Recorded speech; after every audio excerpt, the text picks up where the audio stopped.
do Evangelho de Lucas, capítulo 22.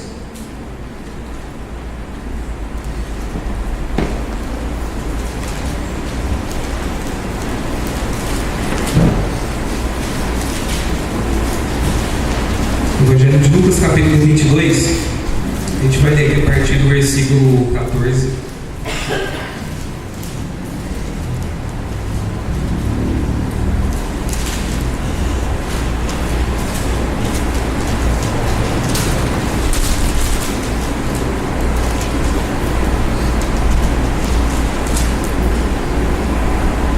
Amém?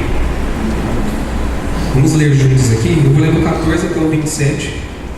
Hoje nós não temos a projeção aqui, não sei se você percebeu que não tinha letra, mas é porque o nosso computador ele realmente hoje ele falou: vou tirar foto, dá um trabalho, simplesmente o HD deu pau, é uma coisa básica, você não tem nada mais. Então a gente vai tentar recuperar os arquivos ali, mas foi uma pane um pouco séria, mas depois a gente substitui, Deus vai nos ajudar nessa questão. Mas então não tem o que para você acompanhar a leitura, então acompanhe comigo aí na sua Bíblia. Talvez se tem alguém que não tem o seu lado, compartilha, fazendo um favor. Então diz assim a palavra do Senhor: chegada a hora, pôs-se Jesus à mesa e com ele os apóstolos, e disse-lhes: tenho desejado ansiosamente comer convosco esta Páscoa antes do meu sofrimento, pois vos digo que nunca mais a comerei até que ela se cumpra no reino de Deus. E tomando um cálice, havendo dado graças, disse: recebei e reparti entre vós, pois vos digo que de agora em diante não mais beberei do fruto da videira até que venha o reino de Deus. Versículo 19: e tomando um pão, tendo dado graças, o partiu e lhes deu, dizendo: isto é o meu corpo oferecido por vós, fazei isto em memória de mim.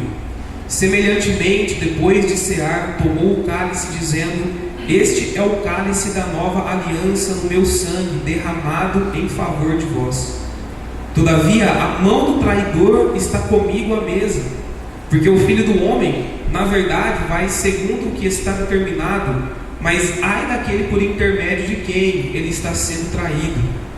Então começaram a indagar entre si quem seria dentre eles o que estava para fazer isto. Suscitaram também entre si uma discussão sobre qual deles parecia ser o maior. Mas Jesus lhes disse: os reis dos povos dominam sobre eles, e os que exercem autoridade são chamados benfeitores. Mas vós não sois assim, pelo contrário, o maior entre vós seja como o menor, e aquele que dirige seja como o que serve. Pois qual é maior, quem está à mesa ou quem serve?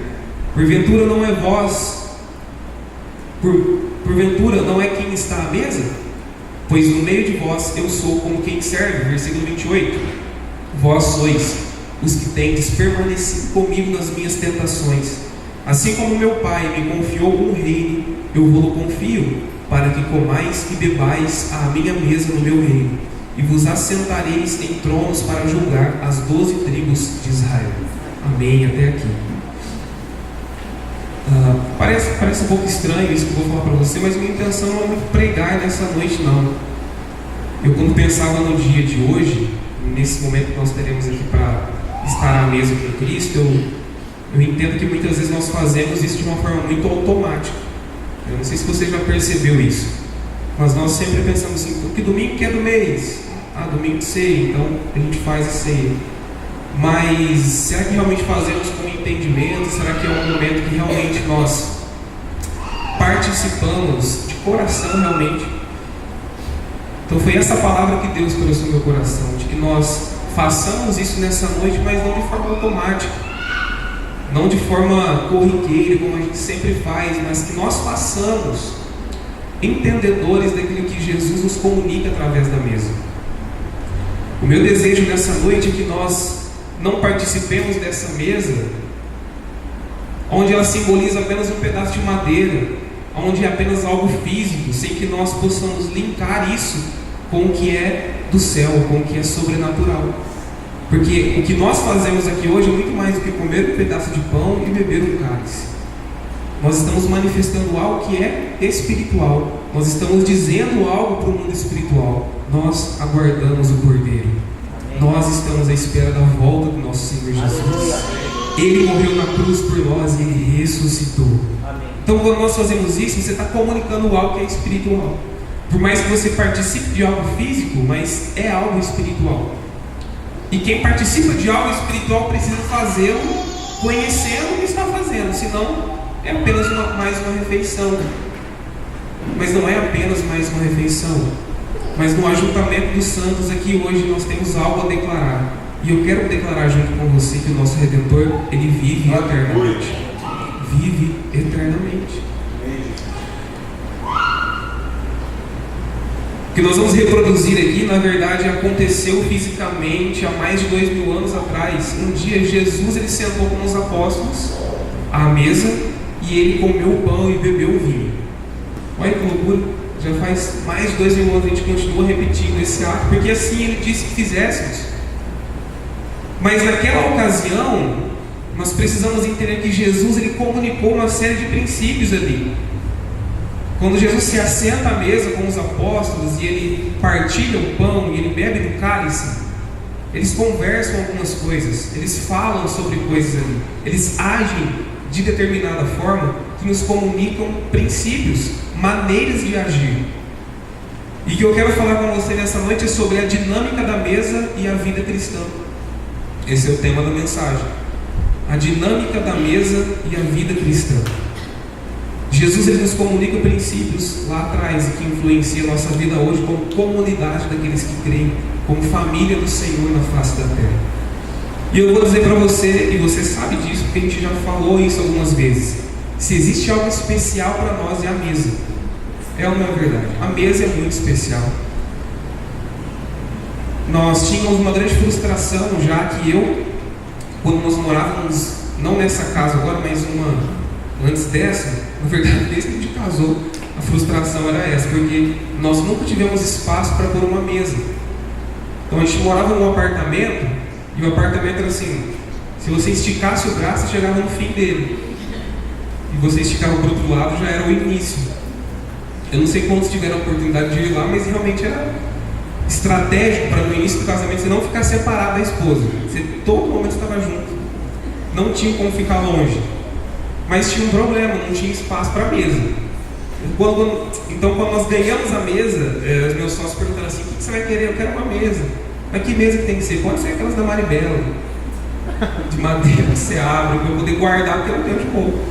Então, quando a gente armava a mesa lá, era uma cozinha que era pequenininho, mas era uma mesa de montar ali, era muito difícil, era muito pouco espaço.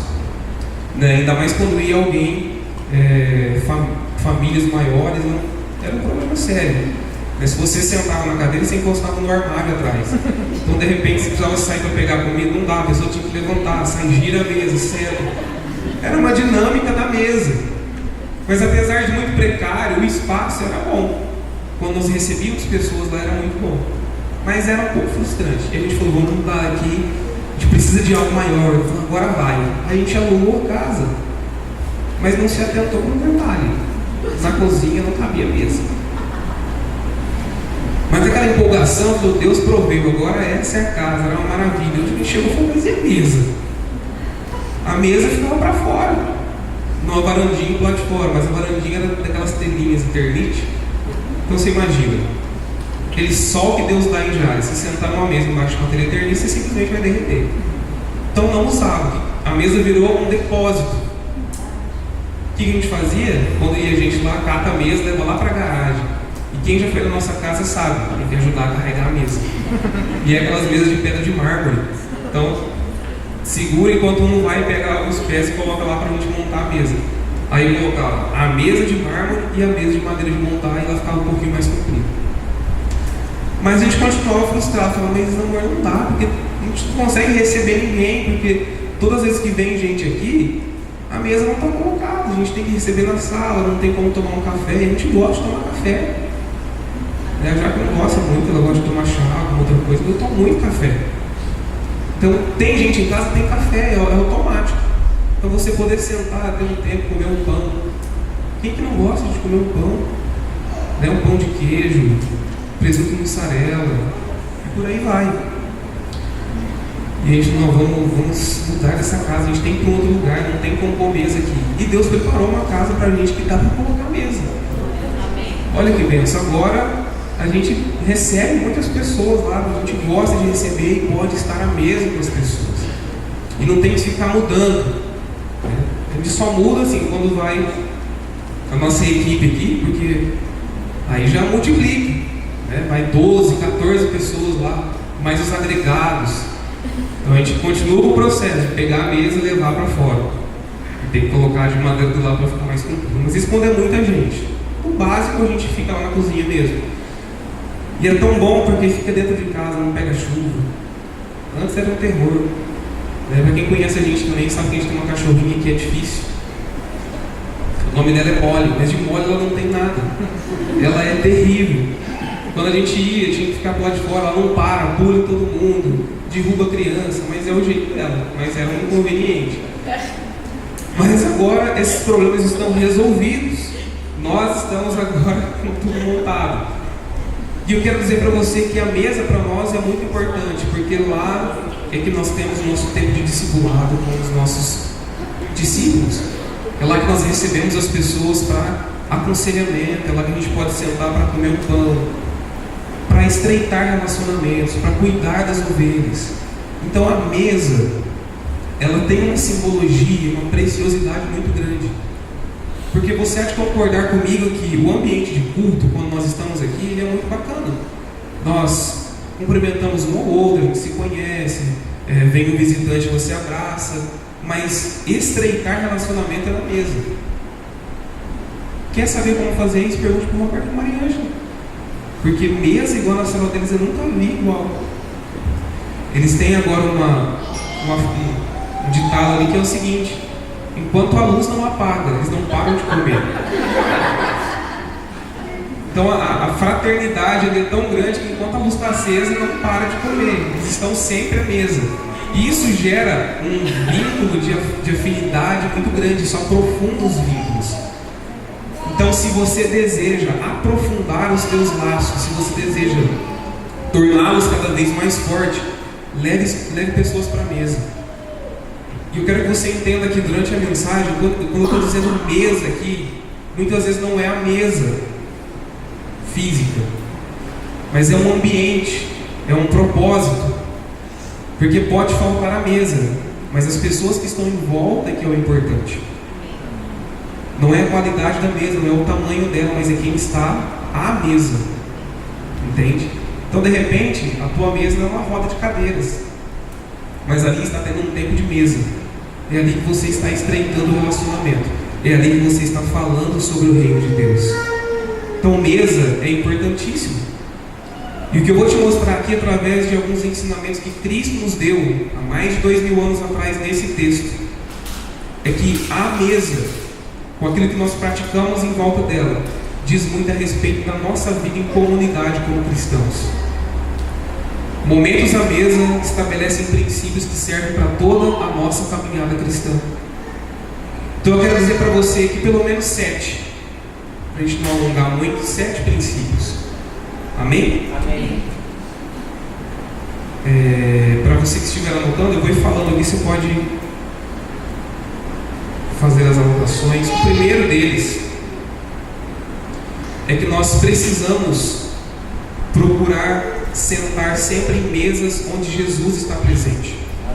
Procure sentar-se em mesas, ou melhor, à mesa, porque sentar na mesa você tem que sentar aqui em cima. Sente-se à mesa que Jesus está presente. No primeiro versículo que nós lemos, lá no 14, diz assim: chegada a hora, pôs-se Jesus à mesa e com ele os apóstolos. Os apóstolos sentaram em uma mesa que Jesus estava. E eu quero dizer para você, se você deseja crescer na fé, se você deseja estabelecer vínculos duradouros com pessoas que vão acrescentar na sua vida, sente-se à mesa onde Jesus está presente. Sente-se à mesa onde Ele está ali para servir, onde Ele está ali para conduzir a conversa. E talvez você vai me perguntar, mas que negócio é esse? Jesus não está aqui. Como é que eu vou sentar numa mesa? Como é que Jesus vai estar? Jesus não está mais. Jesus não está fisicamente, mas está dentro de cada um de nós. Amém. Isso significa que você tem que procurar sentar-se à mesa onde existem discípulos de Jesus. Porque hoje nós representamos Cristo aonde quer que nós estejamos. Sente-se com pessoas que amam a Jesus. Sente-se com pessoas que compartilham o coração de Jesus. Porque eu vou dizer para você que existem muitas mesas por aí que o que menos se faz é falar sobre o amor de Jesus. Que o que menos se faz é falar sobre o reino de Deus. Mas é muito mais parecido com uma roda de escarnecedores. E vou dizer para você que não é porque as pessoas são do mundo, não, porque são cristãos disfarçados. É lobo em pele de ovelha. Então às vezes você senta lá e sai pior do que sentou, porque não tinha Jesus naquela mesa. Como é que eu identifico então uma mesa que tem Jesus? Olhe para quem está sentado nela. Olhe para o que eles estão falando. E você saberá se ali Jesus está presente ou não. Olhe para o propósito da mesa. Quando você se senta com alguém, quando você se senta com amigos, qual o propósito ali? É elevar a fé, é ajudar um ao outro, ou é simplesmente lançar palavras fora, é simplesmente um tempo jogado fora? Procure mesmo onde Jesus está presente. Eu vou dizer para você, você não sairá dali da mesma forma que você sentou. Aonde Jesus está por meio de um discípulo dele, ele sempre vai falar algo ao seu coração, ele sempre acrescentará algo à sua fé. Você será edificado em ambientes assim. Mas fuja de mesas onde o único propósito é comer e beber. Se o único propósito for comer e beber, não vale a pena. Porque nem só de pão viverá o homem, mas de toda a palavra que sai da boca de Deus. Se o teu propósito é só encher o bucho, você não terá sua fé edificada. O máximo que você consegue é ganhar peso. Mas peso espiritual, nada. Você só é sugado. E daí depois você não sabe porque não cresce, porque não evolui. Quero que você pare para pensar agora quais são as mesas que você tem sentado. E quando você senta para influenciar ou para ser influenciado? Você senta para repartir algo de Deus ou para repartir algo que é humano? Porque a mesa é um local especial que comunica algo à vida das pessoas. A mesa é um ambiente profético de restauração. A mente é um ambiente profético de cura sobre as pessoas. Meia hora com alguém à mesa que deseja falar de Deus para você pode mudar toda a sua vida para a eternidade. Mas 5 minutos numa mesa onde só se fala besteira também muda toda a sua vida para a eternidade. A escolha é nossa. E nós que temos que fazer essa análise. O segundo princípio é que todos são convidados para se sentar à mesa.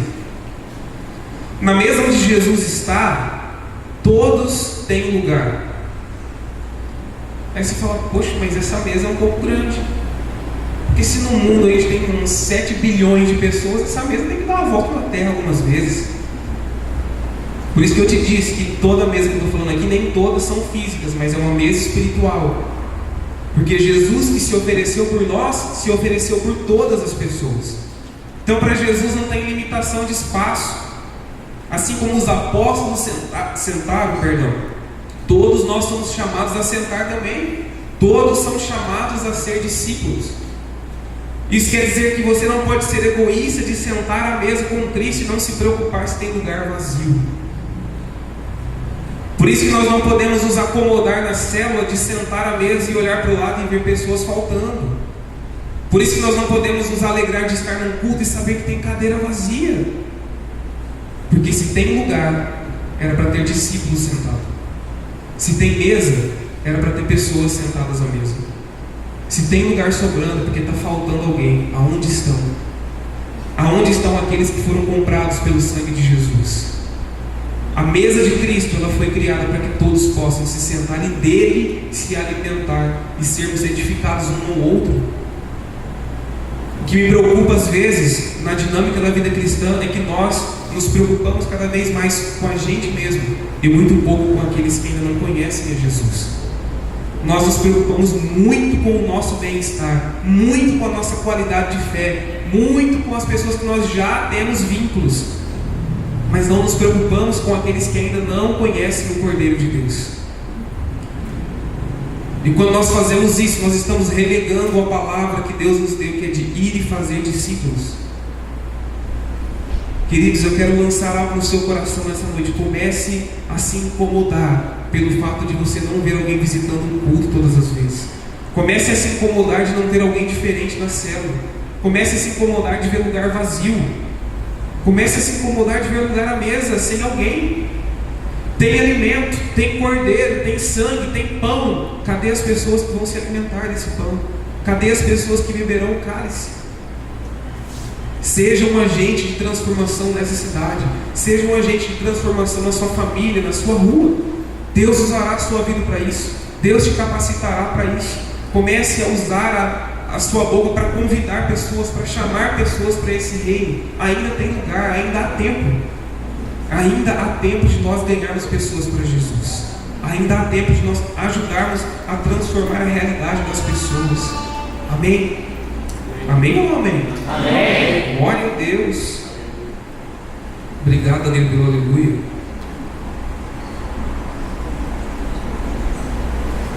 Eu conheço a sua voz. Eu não estava olhando. Depois você me chama para jantar. Mesa é realmente muito especial. Esses dias a gente estava onde? Na casa da Gisele e do Evanildo. Do Evanildo e da Gisele. Fazendo o quê? Comendo, irmãos. Estava o Jefinho e a Camila também.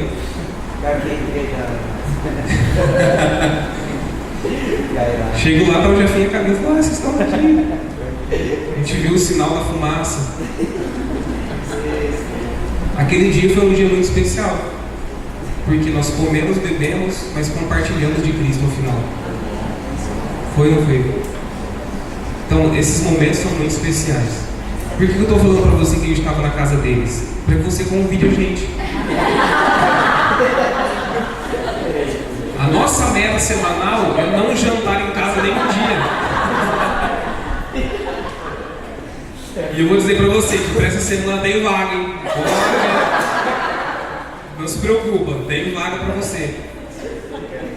A gente consegue fazer no máximo 2 casas por noite. Uma café da tarde, a gente sai dali e janta na outra. A única coisa que a gente faz é, no grau de dificuldade do problema, o problema maior fica para o jantar. Quem tiver não com muito problema é o café da tarde. O café da tarde é mais rápido, o jantar a gente alonga depois. Então eu vou me organizar no final. A gente vê, vai fazer igual na UPA, né? Por grau de classificação, a gente precisando mais, a gente resolve. E é lógico, se for de domingo no almoço, aí o negócio tem que ser grave. Porque domingo é quase 1 hora extra, né? A gente vai ficar ali à tarde também, então, mas não se limite, pode convidar, a gente vai e vai ser bênção em nome de Jesus. O terceiro princípio é que a mesa ela é um local de saciar a fome física. Mesa é local de saciar a fome física. Quero ler com você o versículo 17. Ele diz assim: e tomando um cálice, havendo dado graças, disse: recebei e reparti entre vós. Pois vos digo que de agora em diante não mais beberei do fruto da videira até que venha o reino de Deus. E tomando um pão, tendo dado graças, o partiu e lhes deu, dizendo: isto é o meu corpo oferecido por vós, fazei isto em memória de mim. Perceba que Jesus está ali num ambiente espiritual, um ambiente anterior ao que está prestes a acontecer com ele. Ele iria ser crucificado. Então há todo um contexto espiritual ali, mas na mesa tem pão e tem vinho. Na mesa tem o alimento físico. Sabe o que isso quer dizer para a gente? Que é inadmissível alguém que compartilhe a mesma fé que nós. Alguém que esteja no nosso meio, sentado a essa mesa e que passe fome. É inadmissível que a igreja, que nós vejamos alguém do nosso lado passando alguma necessidade, nós não socorramos essa pessoa. Se nós não tivermos um coração disposto a alimentar o físico, não tem como alimentar o espiritual. Você já tentou pregar para alguém que tem fome? Ele não te escuta. Ele vê com você o cachorro quente. Você está falando ali, ele está vendo um lanche, ele está vendo uma picanha, alguma coisa. Porque ele está com fome. Tem gente com fome, fica mal-humorado, fica chato. Eu, quando estou com fome, ninguém me aguenta. A Jaque sabe.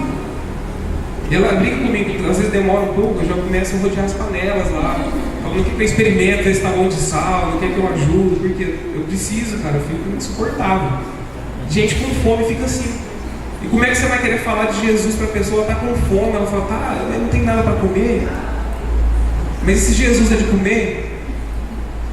Porque ela precisa saciar primeiro o físico dela. Nossa missão é alimentar o espiritual? Mas nós também temos que saciar a fome das pessoas. Por isso, você conhece alguém, às vezes da célula, da tua rua, alguém que está próximo a você, que você sabe, não deixe isso acontecer. Vamos nos unir, vamos nos comunicar para que a gente possa também oferecer o que comer para as pessoas. Porque uma cesta que você oferece é uma porta aberta para o Evangelho. Deixa a pessoa comer, anuncia o Evangelho para ela, e ela sim vai entregar a vida dela para Jesus. Com certeza. Jesus, ele nos alimenta também do que é físico. É uma necessidade que nós temos. Porém, a mesa também é um local de saciar a fome espiritual. Mesa é um local de saciar a fome física, mas também um local de saciar a fome espiritual. O que foi que Jesus deu para que os discípulos comessem? Pão e vinho. Pão e vinho simbolizavam quem? Simbolizavam Jesus. O pão, o seu corpo, o vinho, o seu sangue. Enquanto os discípulos comiam daquilo que era físico, eles também se alimentavam do próprio Jesus, porque o que eles estavam comendo ali simbolizava o próprio Cristo. Enquanto Jesus estava lhe dando alimento físico para eles, também os alimentava espiritualmente. É por isso que sempre que você estiver à mesa em um ambiente onde Jesus está, você terá a sua fé fortalecida, porque Jesus também te dá o alimento espiritual. E quem está cheio de Jesus, reparte vida de Deus com as pessoas. Quem está cheio do Espírito, reparte do Espírito com as pessoas. Mas quem está vazio também não vai repartir nada.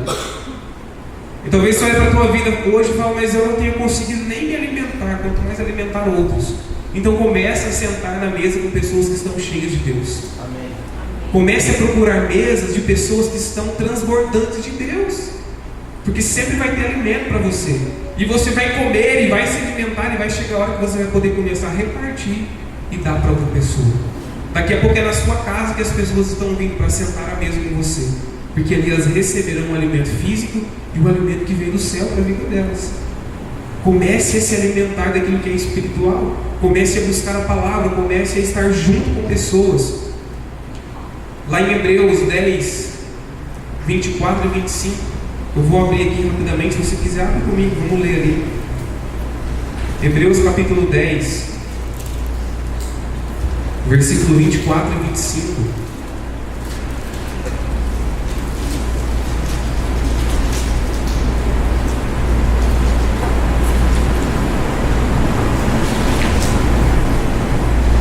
O texto que diz assim: consideremos-nos também uns aos outros, para nos estimularmos ao amor e às boas obras. Não deixemos de congregar-nos, como é de costume de alguns, antes façamos admoestações, e tanto mais quanto vedes que o dia se aproxima. Esse texto aqui é chave para quem diz assim: eu não preciso da igreja, eu não quero um culto, eu não quero estar junto com os irmãos, eu quero viver uma fé aqui em casa. Essa fé vivida em casa, ela existe, só que qual é o problema dela? Ela tem tempo contado. A tua fé isolada, ela tem tempo determinado para acabar, porque a tua falta de contato com outras pessoas te impede de crescer na fé. O texto diz aqui, estimularmos ao amor e às boas obras. Quando nós estamos em comunhão, nós somos estimulados a fazer a vontade de Deus. Quando você se isola, a única pessoa que vai falar com você e vai falar mais alto é a tua carne. E o que menos você vai querer fazer é boas obras. Não tem ninguém para te importunar, te admoestar, te chamar a atenção. Isso é ótimo. Mas você não cresce, você não evolui na fé. Não se aparte da comunhão, não deixe de estar com pessoas, não deixe de estar na célula. São essas mesas que vão curar a sua vida, que vão transformar a tua realidade. Estejam perto de pessoas que estão cheias de Deus. Próximo, quinto. À mesa também haverá quem peca. À mesa também haverá quem peca.